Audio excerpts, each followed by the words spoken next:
Hello అండి, welcome back to me ఇంట నా వంట ఛానల్. ఈరోజు మనం ఫిష్ ఫ్రై ఎలా చేసుకోవాలో చూసేద్దాం. ముందుగా ఫిష్ని మజ్జిగ, కల్లుప్పు, పసుపుతో బాగా క్లీన్ చేసుకున్నామండి.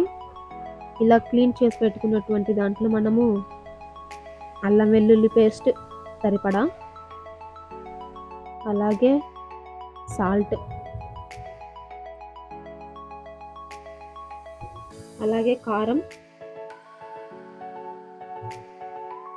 ధనియాల పౌడర్, జీలకర్ర పౌడర్, పసుపు, అలాగే హాఫ్ పీస్ లెమన్ జ్యూస్ పిండుకోవాలండి. అలాగే మిక్స్ చేసుకోవాలి ముక్కలు బాగా పట్టేటట్లుగా.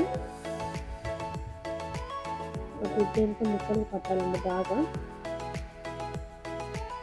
బాగా మ్యారినేట్ చేసి పెట్టుకున్నటువంటి ముక్కల్ని మనం 1 అవర్ ఉంచాలండి పక్కన. మ్యారినేట్ చేసి పెట్టుకున్నటువంటి ముక్కల్ని మనము ఆయిల్లో డీప్ ఫ్రై చేసుకున్నామండి. ఆయిల్ అనేది కొంచెం ముక్కలు మునిగేటట్లే వేసుకోవాలి, ఎందుకంటే మనకి కొంచెం కాలాలి ముక్క కూడా.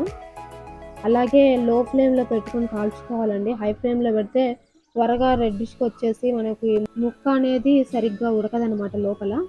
లో ఫ్లేమ్లో పెట్టుకొని ఒక్కొక్కటిగా ఫ్రై చేసుకోవాలండి ముక్కల్ని.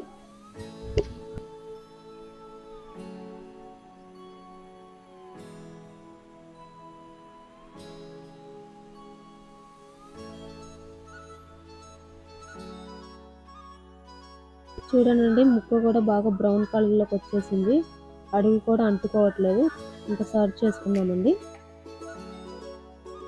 చూడండి ఎంత క్రిస్పీగా ఉన్నాయో ముక్కలు. చూసారు కదండి, ఈ మెథడ్లో ఈజీగా క్రిస్పీగా ఫిష్ ఫ్రై ఎలా చేసుకోవాలో మీరు కూడా ఒకసారి ట్రై చేసి కామెంట్ చేయండి. అంతే అండి. ఈ వీడియో కనుక మీకు నచ్చినట్లయితే లైక్ చేయండి, షేర్ చేయండి. అలాగే మరిన్ని మంచి వీడియోస్ కోసం ఛానల్ని సబ్స్క్రైబ్ చేసుకోండి. Thank you.